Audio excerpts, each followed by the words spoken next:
This video lecture is about DNA structure. In this video, we will see that how DNA is made, what are the components of DNA, और कितनी bases होती हैं, कौन सी purines होती हैं, कौन से pyrimidines होती हैं. उसके अलावा DNA का detail structure देखेंगे और उसकी types देखेंगे. DNA or deoxyribonucleic acid is a self-replicating material which is present in nearly all the living organisms as the main constituent of our chromosome. It is a carrier of the genetic information. यानी जो DNA है, सबसे पहली चीज ये है कि वो सेल्फ रेप्लिकेटिंग मटेरियल होता है कि वो खुद को रेप्लिकेट कर सकता है, अपने ही जैसी दूसरी कॉपी बना सकता है. और दूसरी चीज ये कि जितने भी लिविंग ऑर्गेनिजम्स हैं उन सब में डीएनए जो है क्रोमोसोम के पार्ट की फॉर्म में प्रेजेंट होता है. यानी जो डीएनए होता है वही एक्चुअली में इतना कॉइल होता है कि वो कॉइलिंग के बाद वो क्रोमोसोम की शक्ल इख्तियार कर लेता है और वो न्यूक्लियस के अंदर प्रेजेंट होता है. It is the carrier of genetic information. और जितनी भी जेनेटिक इंफॉर्मेशन है वो सारी की सारी डीएनए का ये जो सीक्वेंस है इसके अंदर स्टोर होती है. एज वी कैन सी कि यहाँ पर ह्यूमन भी दिख रहे हैं, एनिमल्स भी दिख रहे हैं और उसके अलावा प्लांट भी नजर आए. इन सब के अंदर डीएनए प्रेजेंट होता है और ये फंडामेंट ऑफ लाइफ है. DNA controls the cell function. Cell के अंदर जो डीएनए प्रेजेंट होता है, एज वी नो कि उसके अंदर तमाम जेनेटिक इंफॉर्मेशन स्टोर होती है. तो अब इसमें होता ही है कि जो डीएनए है वो ट्रांसक्रिप्शन के प्रोसेस के थ्रू मैसेंजर आरएनए में एक्सप्रेस होता है और उसके बाद वो स्ट्रक्चरल प्रोटीन्स या फिर फंक्शनल प्रोटीन्स में कन्वर्ट हो जाता है. अगर तो वो स्ट्रक्चरल प्रोटीन्स बनाएंगे तो जितने भी सेल का स्ट्रक्चर होता है या बॉडी का जो भी स्ट्रक्चर है, जैसे कि साइटोस्केलेटन हो गया, सेल मेम्ब्रेन्स हो गई, इस तरह की जो मटेरियल है वो हमारा स्ट्रक्चरल प्रोटीन्स बनाती हैं. जबकि फंक्शनल प्रोटीन्स हमारे एंजाइम्स, हार्मोन्स, इस तरह के मॉलिक्यूल जो हैं जो बॉडी के फंक्शन के लिए इम्पोर्टेंट है वो उसको बनाती हैं. DNA is the linear polymer of nucleotides. यानी हमारे पास जो डीएनए है इसका जो बिल्डिंग ब्लॉक होता है वो न्यूक्लियोटाइड होता है. जिस तरह से एक बिल्डिंग के लिए उसकी ईंट इंपॉर्टेंट होती है, इसी तरह डीएनए के लिए उसका जो ईंट है वो न्यूक्लियोटाइड होगा और उसी से मिलकर जो है या फिर उसी का जो पॉलीमर है उसे कहेंगे हम कि वो डीएनए. जिस तरह बहुत सारे अमीनो एसिड मिलकर प्रोटीन बनाते हैं, इस तरह बहुत सारे जो हमारे पास न्यूक्लियोटाइड्स हैं वो मिलकर हमारे पास डीएनए का एक पॉलीमर बनाते हैं. यहाँ पे अगर हम स्ट्रक्चर को देखें तो यहाँ पर हमारे पास ये नजर आ रहा है कि ये हमारे पास एक न्यूक्लियोटाइड है, ये दूसरा न्यूक्लियोटाइड है, ये तीसरा. और इस तरह से यहाँ पर भी जो दूसरी बैकबोन है जिसके अंदर राइबोज शुगर बेसिस और फॉस्फेट की बैकबोन हमें नजर आ रही है. तो ये क्या होती है, डबल स्ट्रैंडेड डीएनए को बनाती है. इसका डिटेल स्ट्रक्चर हम आगे चल के देखेंगे. What is nucleotide? Nucleotides are the organic molecules that serve as the monomer or subunits of nucleic acids like DNA and RNA. The building blocks of nucleic acids. Nucleotides are composed of nitrogenous base, a 5 carbon sugar, and at least one phosphate group. So nucleotides में तीन चीजें होंगी, एक तो होगी nitrogenous base, दूसरी sugar और तीसरी phosphate group. Here is the structure of a nucleotide जिसके अंदर यहाँ पर एक phosphate group as you can see यहाँ पर present है और उसके अलावा यहाँ पर हमारे पास पेंटोज शुगर present है. अगर तो डीएनए है तो उसके अंदर ऑब्वियसली डीऑक्सीराइबोज शुगर होगी और इसके अलावा हमारे पास ये जो है वो नाइट्रोजनस बेसिस है. सो ये न्यूक्लियोटाइड का होल स्ट्रक्चर है जो कि 3 पार्ट्स पे मुश्तमिल है. नेक्स्ट इज कितनी टाइप्स की हमारे पास नाइट्रोजनस बेसिस होती हैं. उसमें हमारे पास 5 टाइप्स ऑफ बेसिस हैं जिसके अंदर adenine, guanine, thymine, cytosine and uracil. अब ये जो यूरेसिल है ये हमारे पास आरएनए में प्रेजेंट होती है, जबकि थाइमीन जो है ये डीएनए में प्रेजेंट होती है. सो हमारे पास adenine, guanine, thymine and cytosine ये हमारे पास डीएनए में प्रेजेंट होंगी, जबकि adenine, guanine, cytosine and uracil ये हमारे पास आरएनए में प्रेजेंट होंगी. उसके अलावा हम देखते हैं जो कि विजिबली हमें नजर आता है कि ये जो दोनों बेसिस हैं ये डबल रिंग्ड हैं, जबकि ये 3 बेसिस जो हैं ये हमारे पास सिंगल रिंग्ड है। सो जो डबल रिंग्ड होंगी उन्हें हम कहेंगे प्यूरीन्स, जो सिंगल रिंग्ड होंगी उन्हें हम कहेंगे pyrimidines। प्यूरीन्स क्या है? Purines have double carbon nitrogen ring structure adenine and guanine। Pyrimidines have single ring structure thymine, cytosine and uracil। फिर हम देखते हैं राइबोज शुगर। राइबोज शुगर जो है वो एक पेंटोज शुगर होता है, यानी 5 कार्बन पे कंसिस्ट होता है, 1 2 3 4 एंड 5। सो ये एक पेंटोज शुगर होगा और ये जो डीएनए है उसके में डी ऑक्सी राइबोस होगा, बिकॉज इसके कार्बन नंबर 2 पे ऑक्सीजन नहीं है, तो इसको कहेंगे डी ऑक्सी राइबोस। जबकि ये राइबोस है क्योंकि यहाँ पे कार्बन नंबर 2 पे ऑक्सीजन प्रेजेंट है।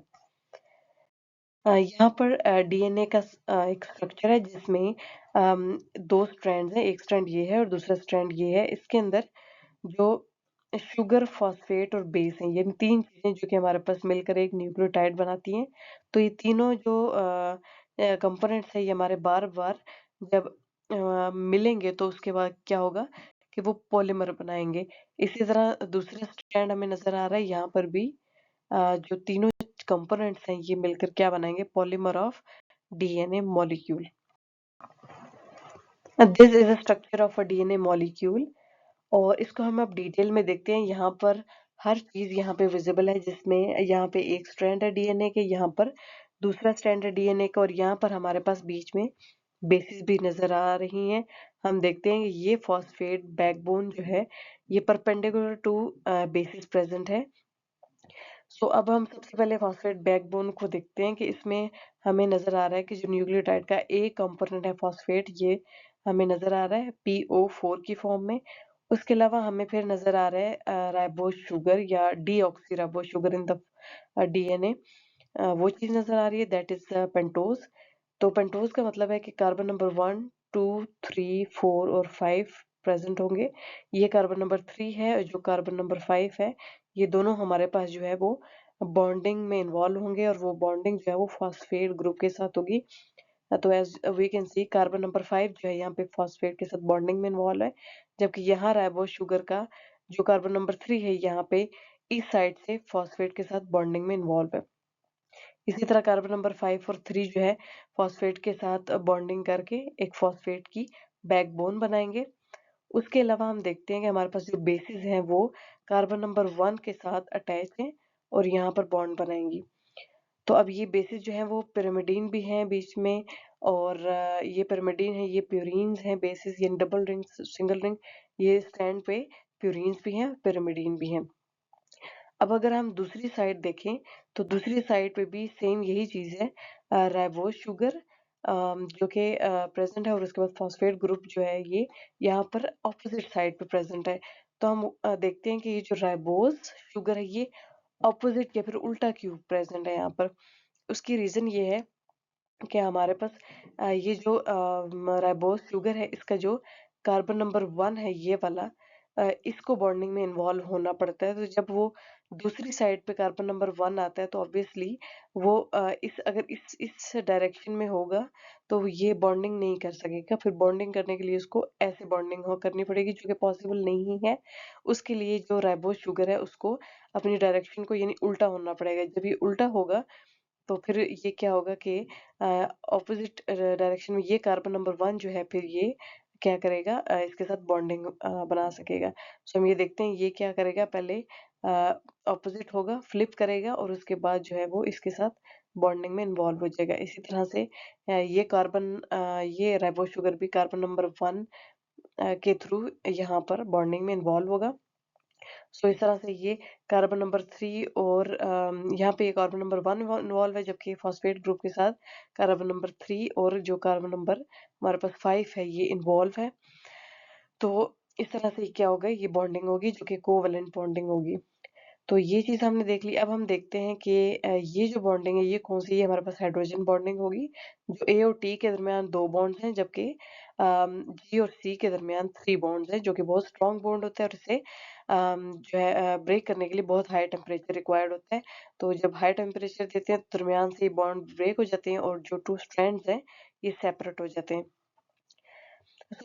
एक और चीज हम यहाँ पे देखते हैं कि यहाँ पर ये 3 प्राइम एंड लिखा हुआ है, यहाँ पे, और यहाँ पर हम देखते हैं यहाँ पे 5 प्राइम एंड है, यहाँ पर भी 3 प्राइम एंड है और यहाँ पर भी 5 प्राइम एंड है। अब इस क्यों है यहाँ पे ऐसे लिखा हुआ, यहाँ पे भी we can see 5 prime and और 3 प्राइम एंड लिखा है, तो ये हमेशा डीएनए की डायरेक्शन को बताता है कि ये जो है वो उसको हम रीड करते हैं, ये 5 प्राइम एंड से 3 प्राइम एंड की तरफ है और ये वाला जो है वो 5 प्राइम एंड से 3 प्राइम एंड की तरफ होता है।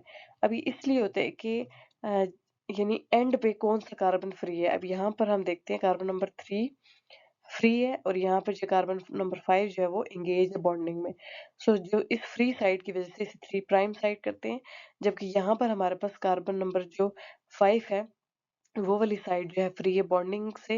इस तरह यहाँ पे कार्बन नंबर 3 फ्री है तो इसे 3 प्राइम एंड कहेंगे। यहाँ पर कार्बन नंबर 5 जो है, ये कार्बन नंबर 5 वाली साइड को हम इसलिए इसे कहते हैं ये 5 प्राइम एंड है।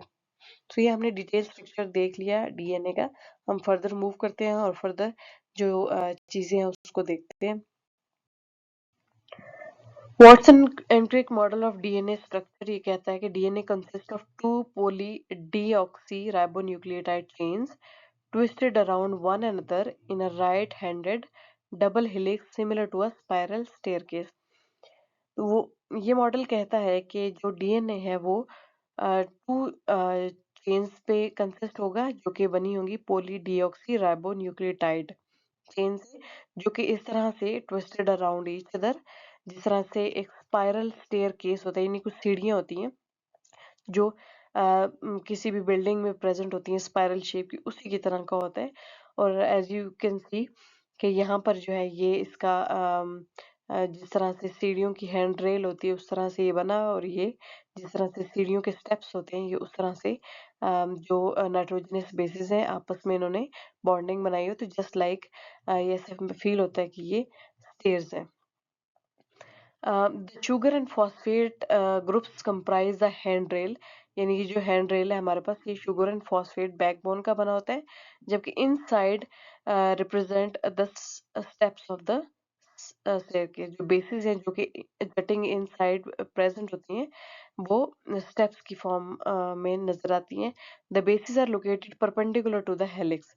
तो ये जो बेसिस है हमारे पास, ये जो हेलिक्स है ये इससे क्या होती है, ये परपेंडिकुलर प्रेजेंट होती है, whereas sugars are nearly at a right angle to the axis। so जो हमारे पास शुगर है वो यहाँ पर प्रेजेंट होती हैं। और उसके अलावा हम फर्दर भी देखते हैं जो वाटसन क्रिक मॉडल के कुछ और क्या रूल्स हैं।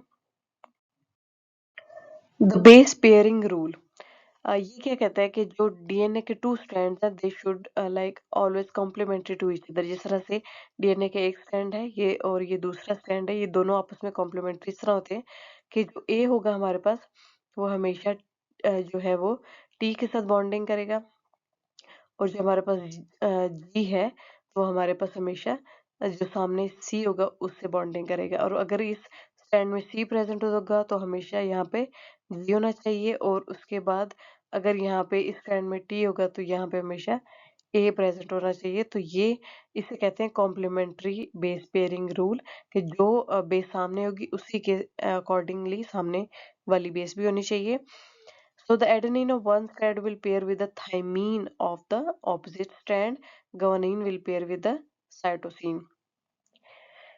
This base pairing is called the Shagaf rule, which states the number of purines equal to pyrimidines। यानी कि जो डबल रिंग्ड जो भी बेसिस होंगी वो उतनी ही होनी चाहिए जितनी की हमारे पास सिंगल रिंग बेसिस है। अगर हम यहाँ पर देखें तो हमारे पास जो है वो प्यूरीन्स और पैरामिडीन्स जो है जो डीएनए इसमें प्रेजेंट है। अब यहाँ पर अगर हम देखें तो ए एक प्रेजेंट है और उसके अलावा जी एक प्रेजेंट है, सी भी एक है, टी भी एक है। इसी तरह दूसरे स्ट्रैंड में भी जो हमारे पास प्यूरीन और पैरामिडीन्स है इक्वली प्रेजेंट है। जैसे अगर हम देखें यहाँ पर हमारे पास दो यहाँ पे प्यूरीन प्रेजेंट है और दो पिरिमिडीन्स हैं, जबकि हमारे पास जो यहाँ पर है ये भी हमारे पास दो पिरिमिडीन और दो प्यूरीन्स प्रेजेंट है। तो अगर हम इस स्ट्रैंड को देखें तो हम कह सकते हैं कि इस स्ट्रैंड में दो प्यूरीन्स हैं, दो पिरिमिडीन्स हैं, और इस स्ट्रैंड में भी हमारे पास दो प्यूरीन और दो pyrimidines है। तो इस तरह से क्या हो गए, इस स्ट्रैंड में भी 4 हो गए, इस स्ट्रैंड में भी 4 हो गए। तो इस तरह से ये क्या होने चाहिए, इक्वल होने चाहिए। हाइड्रोजन बॉन्डिंग क्या होगी, डीएनए स्ट्रैंड जो है वो आपस में यहाँ पे ए और टी की हाइड्रोजन बॉन्डिंग होगी 2, और जो जी एंड सी है उनकी हमेशा 3 की बॉन्डिंग होगी। The DNA strand are held together mainly by hydrogen bonds between the purine and pyrimidines. अब यहाँ पे ये प्यूरीन है, जबकि ये pyrimidine है, इसके दरमियान बॉन्डिंग है। जबकि यहाँ पर ये प्यूरीन है और ये pyrimidine है, तो इनके दरमियान क्या है, बॉन्डिंग होगी। There are 2 hydrogen bonds between A and T and there are 3 hydrogen bonds between C and G. Anti parallel, as we have discuss के जो दो डीएनए के स्ट्रैंड हैं वो क्या होंगे हमारे पास एंटी पैरेलल होंगे। जिस तरह से एक स्ट्रैंड की जो डायरेक्शन है अगर 5 है, तो उसकी जो दूसरी साइड होगी वो क्या होगी, 3 होगी, 3 प्राइम सेकेंगे। और इसी तरह दूसरे स्ट्रैंड की ये वाली साइड 5 हो तो ये वाली 3 होगी। तो इस तरह से क्या होगी, टू जो स्ट्रैंड्स हैं उनकी आपस में ऑपोजिट डायरेक्शन होगी। The two strands in a DNA molecule run anti parallel which means that one strand runs in 5 to 3 direction and while the other is 3 to 5 direction. This is similar to a road divided in two, each half carrying a traffic in the opposite direction. फिर हम देखते हैं types of DNA. There are 3 types of DNA, A DNA, B DNA and G DNA. So we have 3 forms of DNA, A form, B form and Z form. As we can see ये DNA का structure है। इसके अंदर DNA के structure में ये इसे कहते हैं कि ये मेजर ग्रूव होता है और इसको कहते हैं ये माइनर ग्रूव होता है। उसके अलावा ये एक हेलिकल का टर्न होता है यहाँ से लेकर यहाँ तक, एक हेलिकल का टर्न होता है यहाँ तक। उसके अलावा ये हेलिक्स का डायमीटर शो किया हुआ है और ये यहाँ पे शो किया हुआ है कि बेसिस का आपस में कितना डिस्टेंस है। सो डायमीटर है ए फॉर्म का 26, बी फॉर्म का 20 और जी फॉर्म का 18। तो हम देखते हैं कि जो जी फॉर्म है उसका 18 है, सबसे कम है। बेस पेयर पर हेलिकल टर्न, सो हमारे पास हेलिकल टर्न जो है वो यहाँ से लेकर तो यहाँ तक होता है। तो इसमें क्या होता है कि हमारे पास 11 बेसिस होंगी, ए फॉर्म में, बी फॉर्म में 10 होंगी और जी फॉर्म में 12। इस डिस्टेंस बिटवीन एडजेसेंट बेसिस, सो ये जो बेसिस है इनके दरमियान जो आपस का डिस्टेंस है वो 2.6 एंगस्ट्रम जो है वो ए फॉर्म में है, 3.4 एंगस्ट्रम जो है बी फॉर्म में, जबकि जी फॉर्म में 3.7 एंगस्ट्रम का डिस्टेंस है। The Watson and Crick structure is also referred to as B form of DNA or bDNA, which is the most stable structure for a random sequence DNA. यानी जो Watson और क्रिक ने जो DNA पेश किया था, that was more like a bDNA, उसकी जितनी भी कैरेक्टरिस्टिक्स उन्होंने बताई थी वो bDNA ही थी और उसी जैसी थी। और ये bDNA की फॉर्म जो है, ये डीएनए की ऐसी फॉर्म है जो कि मोस्ट स्टेबल फॉर्म होती है और जितनी फिजियोलॉजिकल कंडीशन में ये सबसे स्टेबल होती है। और इसीलिए इसको स्टैंडर्ड या रेफरेंस के तौर पे यूज किया जाता है जब भी डीएनए के स्ट्रक्चर की स्टडी की जाए। सो हमने जितनी भी डीएनए का स्ट्रक्चर पढ़ा वो भी बी डीएनए की ही स्ट्रक्चर था। डीएनए पे चार्ज कौन सा होता है, एज वी नो के जो डीएनए का स्ट्रक्चर है उसके एंड पे हमारे पास फॉस्फेट ग्रुप भी प्रेजेंट है। तो ये जो फॉस्फेट ग्रुप है इसकी वजह से डीएनए के ऊपर कौन सा चार्ज आता है, नेगेटिव चार्ज। सो यहाँ पर भी जो फॉस्फेट ग्रुप है यहाँ पर ये प्रेजेंट है, तो इसकी वजह से क्या होगा, डीएनए के ऊपर नेगेटिव चार्ज होगा। अब इस नेगेटिव चार्ज की वजह से होता है ये कि अगर आप डीएनए को between the negative and positive electrode आप इसको मूव कराएं तो क्या होगा कि जो हमारे पास डीएनए है वो towards the positive electrode move करेगा, क्योंकि इसका अपना जो है वो नेगेटिव चार्ज है। It is a negative charge because of the phosphate in the backbone. So if placed in an aqueous solution and electric field, a DNA will move from the negative electrode to positive. Thanks for listening this lecture.